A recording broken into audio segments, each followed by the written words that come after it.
Everything that he knows about his roots is inside this suitcase. Paul Redmond was born in an Irish mother and baby home.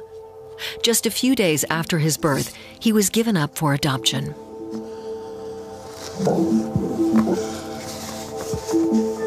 This letter is his only link to his birth mother. This letter is a personal touch. It's something she wrote, it's something she touched, so it's some sort of physical connection. That physical connection, you might not have a hug or a kiss, but at least you got something to touch and to hold. Have to meet somewhere else. These are the survivors of a scandal that is still rocking Ireland. Born in Catholic institutions and still trying to discover their identity and trace their birth parents.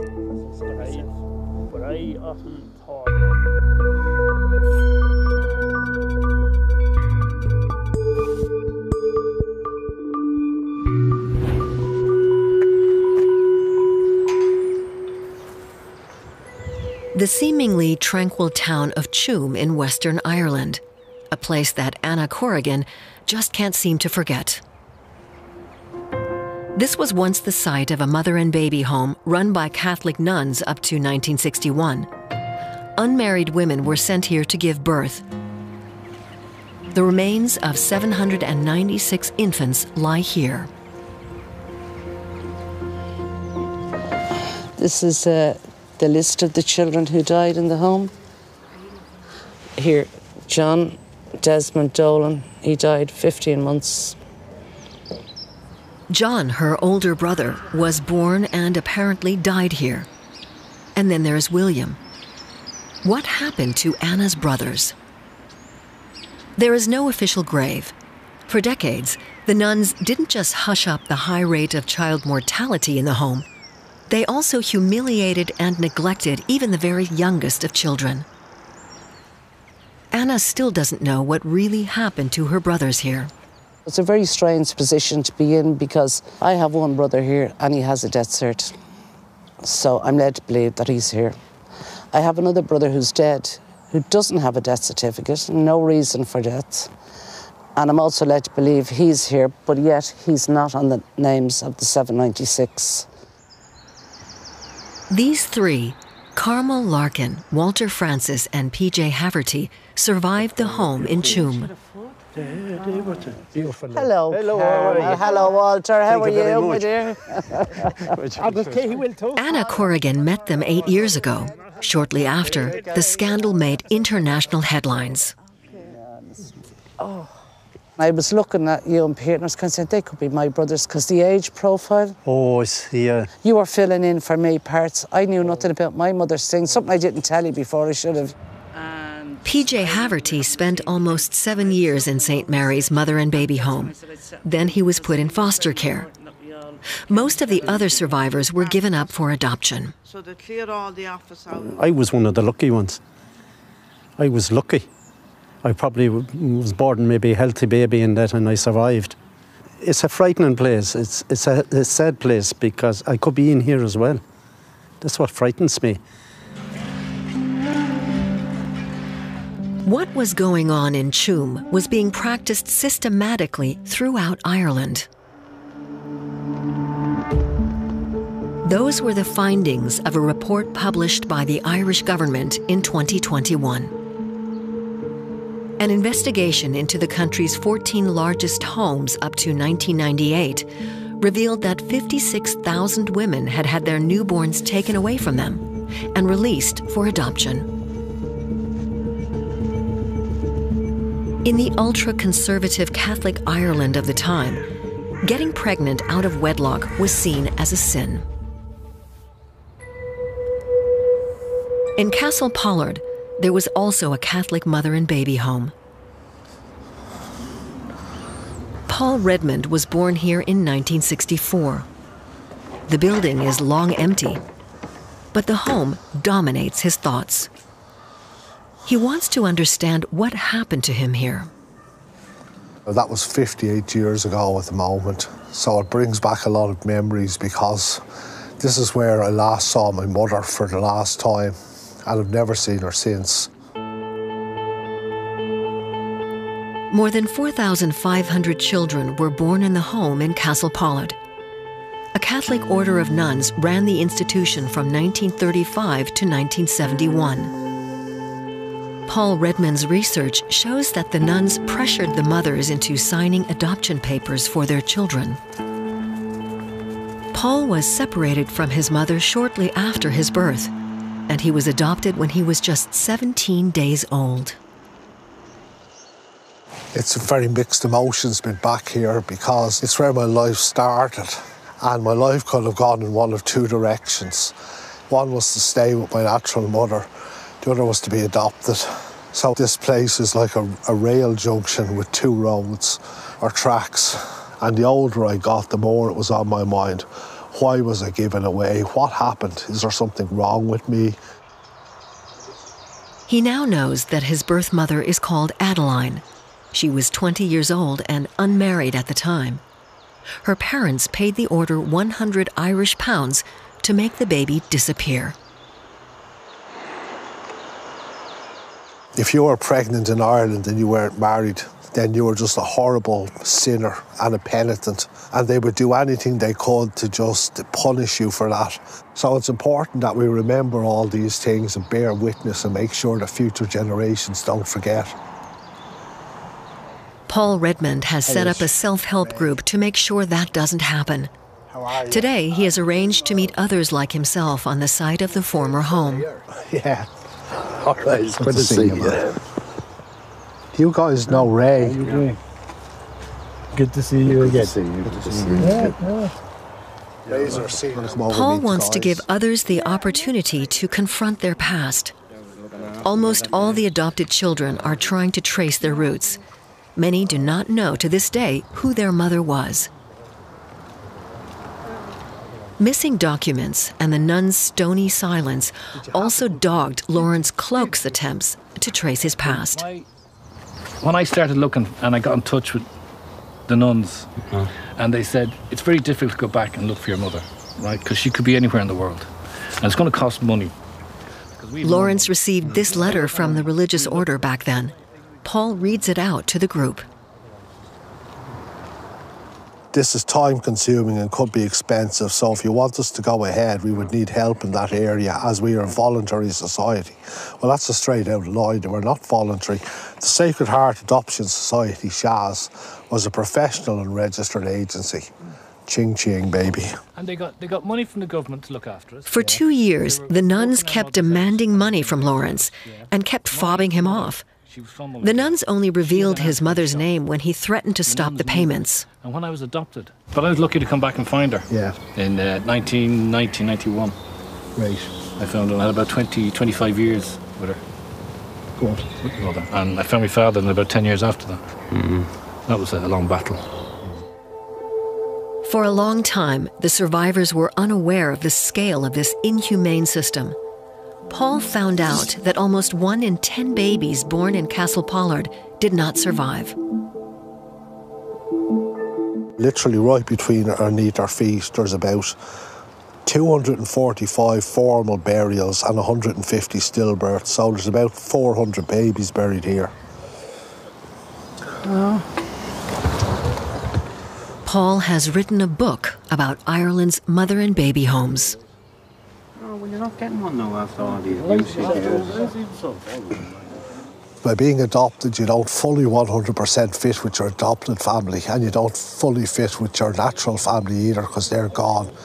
So when survivors meet each other, they do sort of feel a sense of kinship, and we all call one another crib mate. And the group has been a huge benefit for everybody in it. Like, people talk about it a lot, about how it's changed their lives and made them feel less lonely and given them a sense of belonging. Today's survivors are yesterday's unwanted children.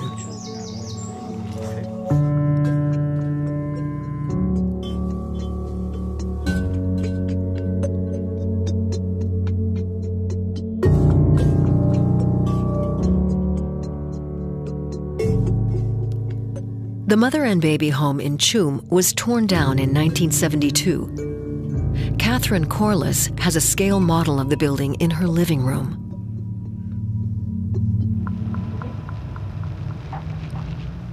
The amateur historian brought the nuns' appalling abuse to light.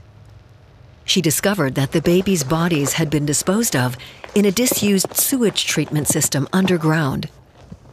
She had uncovered one of the biggest scandals in Ireland's history. When Catherine confronted the authorities with what she had discovered, they stonewalled. Nobody wanted to hear about it. They tried everything to come out against me. Even the people, the perpetrators, of course, tried to stop me. Galway County Council did everything in their power to stop me because they knew what happened. They were responsible. So they did their best to cover up. While homes like Tuam were run by Catholic nuns, regional authorities were generally responsible for their supervision. One woman against the church and the state, assisted in her research by her husband Aidan. Irish media first reported on the scandal in 2014. Catherine began receiving threats, and that is still going on to this day. But she refused to be intimidated. I got the mentality that I had to do this, and especially when nobody was listening or wanted to listen. It was as if I couldn't let the babies down. They became real babies to me, and just because they were illegitimate, they weren't important, and I could not understand how a little innocent baby brought into the world could not be important. They wouldn't give them medicine, they wouldn't call a doctor, and they just let them die. I feel the cold terrible. The death certificates in particular continue to haunt Catherine. From records of other mother and baby homes, it is stated that deaths were falsified, that the mother would be told after she gave birth that the baby died, and instead of that, that baby may have been given to a couple from America or elsewhere. It's quite possible that a lot of the babies haven't died at all. That's terrible. Why didn't you come in the back door? I said you're gone with the dog. In the course of her research, Catherine has met many of the survivors. Her revelations have changed the lives of P.J. Haverty and Carmel Larkin. You're right out there. She's returned a piece of their identity to them. It is for him. No, he's a carpenter. That's where you'd have been born, Carmel, in here in the maternity unit. Okay. Back here. That was the maternity. And then your poor mother then, after giving birth, she'd be let over here. She was given 7 days rest with the baby. They were allowed to stay in bed 7 days. And that was it. Yeah. Out then and do all the heavy work that could possibly want of them, scrubbing floors, doing everything. Yeah, birth certificates, adoption papers, letters. For decades, the nuns and the adoption authorities kept all these documents under lock and key. Everybody was afraid of the priest, afraid of the religion, afraid of everything. They took control on everything completely. And the fact then that they didn't want us to know anything and just hide everything, it was another way of torturing you. There was no investigation as to who did all this damage. Why were them babies put into a dirty old tank? You couldn't take the nuns on anyways, because they had massive amount of money. The government even were afraid to confront the nuns or the church. They could get a top barrister or solicitor in the world, not in Europe. So how would you compete with the likes of that? You couldn't win. No one was held responsible for the dead babies of Tuam. The order of nuns that ran the home only apologized in 2021 when the government published its report.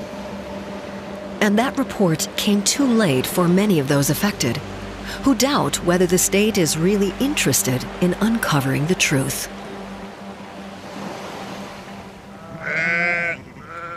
P.J. Haverty is now 71. He lives just a few kilometers from Tuam on a small farm.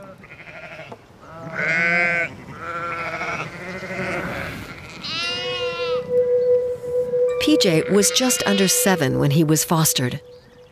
But the stigma of being illegitimate has stayed with him his entire life. So when I came to my teens, that's when life got very difficult for me then. That's when I got the abuse from people. They found out then that I was born outside of wedlock, which is a big mortal sin of Ireland. People just reject you, turn their back to you, and just call you names for no earthly reason, and I couldn't understand why. And all that affected me growing up. Eventually then, I went to a river to do away with myself. because I couldn't take any more alive. I still look back on June and I still have that inside me all the time, like, you know, I really do. The Irish government has announced compensation plans, but only those people who spent at least 6 months in a mother and baby home will be eligible. PJ Haverty is set to receive €40,000.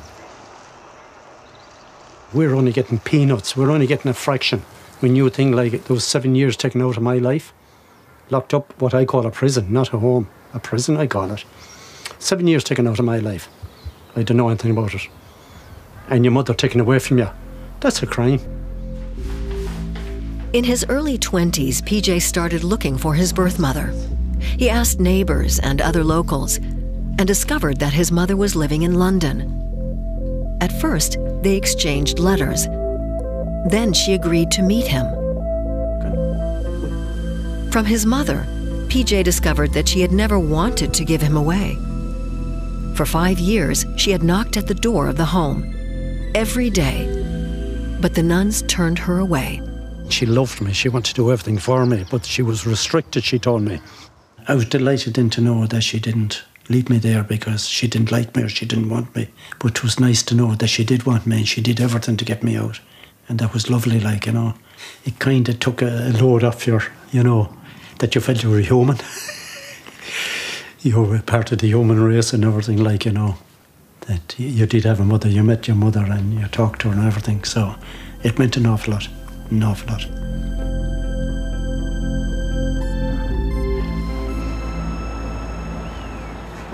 In Dublin, Anna Corrigan's search goes on. She still doesn't know for sure what happened to her 2 brothers. She collects everything connected to the mother and baby homes, birth and death certificates, baptism certificates, and investigation reports. Her search has become central to her life. Anna grew up as an only child. She only discovered by chance that she had siblings after her mother's death. It's like somebody has given you a big bang with a big wooden cudgel or a big wrecking ball. It takes a lot of time to process it. My mother never had told me anything about her time in Tuam home. People didn't discuss it because in a lot of cases in Ireland there was a lot of shame attached to being in a home. Anna came across a medical report in documents held by the adoption authorities. An entry about her brother John read, "He was a miserable, emaciated child with a voracious appetite and no control over bodily functions."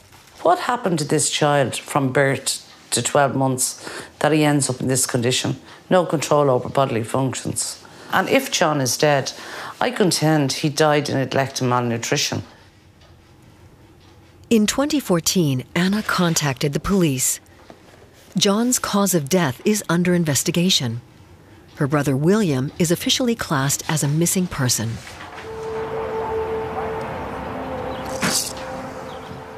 On the outskirts of Dublin, Paul Redmond lives with his adoptive mother, who he helps look after. His adoptive father is dead. They were open about his adoption. It didn't really kind of occur to me what adopted meant until I was 7 or 8.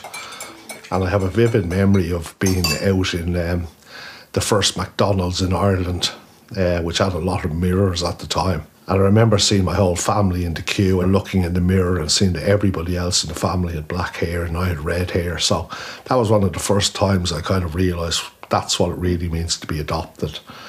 And I knew what it meant to be adopted, but that was the first time it really emotionally hit me.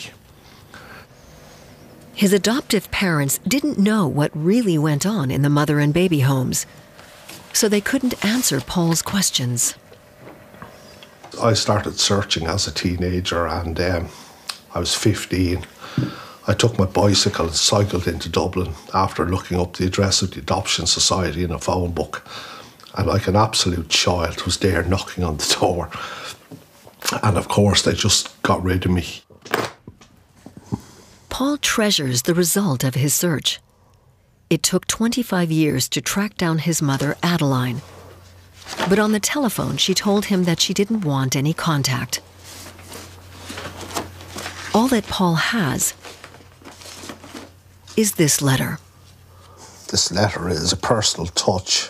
It's something she wrote, it's something she touched, so it's some sort of physical connection. That physical connection, you might not have a hug or a kiss, but at least you got something to touch and to hold.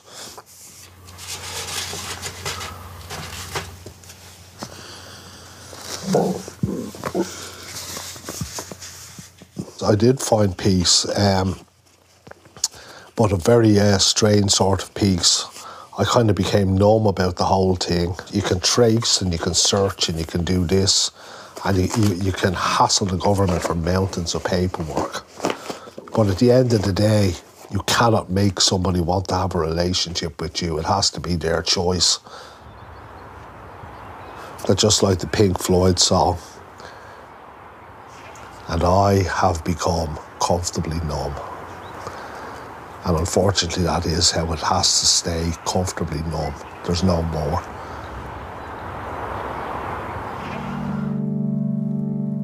PJ Haverty was at least able to meet his birth mother. I thought from that day on, like, once we had the ice broken and we had met, we'd meet again. But unfortunately, life didn't work that way, it didn't go that way. Decades of separation cannot be put aside just like that. PJ's mother didn't want to interfere in his life and avoided further contact. 35 years passed before the two of them saw each other again. His mother was 88 and no longer recognized her son. She died shortly afterwards. The only thing is I got to meet her, because when I talk to an awful lot of survivors, they've never met their mother. They don't know where their mother even is. So for me, to find my mother, that was a big thing. And not alone that then, but to be able to go to her funeral and see her being laid to rest. So I can consider myself a very, very lucky man to have got that much. Come on. That's it now. Buzz off. Now PJ would like to find the last piece in the puzzle. Who was his biological father? He hopes a DNA test will shed light on that. Catherine Corliss is helping him. What do you do? Just... I'll show you now. Oh, excuse me. It's like taking a COVID test, PJ. Oh, yeah. I'm sure you did the COVID test. I did, but I've nearly forgotten. Huh? I've nearly forgotten how it's... It's not up your nose now. No, sorry. Not up your nose, no. Yeah. It's possible. No. Stop talking because that dries you up. Yeah. If DNA records of even a distant relative of his father's are held anywhere, PJ will know more. The truth, the whole truth, and nothing but the truth. Catherine gets inquiries from all over the world. She looks for names and contact details of survivors' relatives with the help of DNA test results and online databases. I feel good if I get answers for them. It's the same thing as to beat the system. A lot of those people who are born in the home, they are not allowed to see their own records, see who their mother is, who their father is. That information belongs to the state, and that was so wrong. I get a good feeling if I find something for that family. They're so happy, they're so thankful. I've changed their lives, and what more could I ask? The results from PJ's DNA test will take a few weeks to arrive. Paul Redmond is concerned with one question above all. Why didn't his mother try to trace him? Not only the long silence of the state and the church are to blame. Over the years, it kind of emerged that a lot of the mothers had been told that it was a terrible mortal sin to reconcile or have a reunion with their child.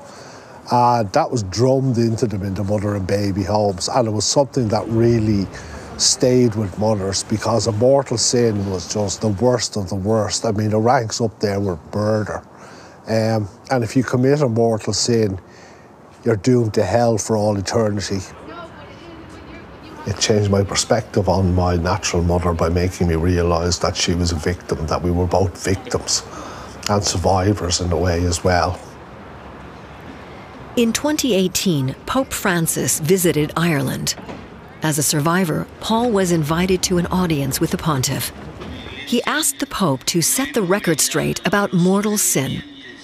We ask for forgiveness for all those times in which many single mothers were told that to seek their children, that this was a mortal sin. This is not a mortal sin. Irish adoption agencies saw a sudden jump in the number of tracing requests after the Pope's announcement.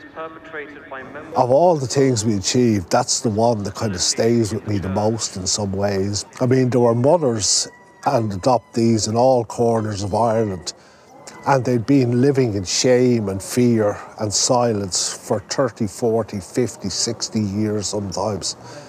And finally the Pope kind of said, you're free of all this nonsense. Now, it is a disgrace that the nuns that ran the mother and baby homes have essentially ignored what the Pope said. They haven't taken responsibility. They haven't offered to contribute towards redress for survivors. Paul's battle continues. He wants the Irish government to pay compensation to all survivors, regardless of how long they were in the homes. He plans to go to the country's Supreme Court if necessary. Anna is still waiting for answers about what really happened to her brothers, John and William. I'm hoping that I do find my brother. I mean, we're getting older. I'm 67 now this year. So my brother is into his 70s, so time is running out. And there's more of a glimmer of hope there that he is alive. If I meet him, he may not want to know me. But I just want to say, so you're alive, you survived. You look like me, I look like you. I wish you a very happy life, and if you don't want to know, I'm just pleased that life turned out well for you. If you do want to know, I'll be over the moon. I'll bring you home, I'll introduce you to your nieces and nephews, I'll show you my home, show you where I live, bring you to the countryside, show you where our mother was from, bring you to where she's buried, and fill in your pieces, and you can fill in the pieces for me. The government has now announced it will have the remains in Tuam exhumed.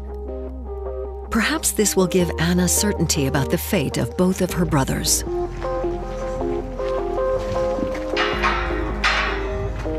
PJ's search also still goes on. The DNA test didn't provide any leads about his father's identity. I have names being told to me, but to really find out would be lovely. But for the other survivors, my heart still goes out to them. There's still a lot of mothers out there still looking for their sons and daughters, want to know where they are, just to hug them, give them a kiss at the cheek, and hopefully one day that'll happen.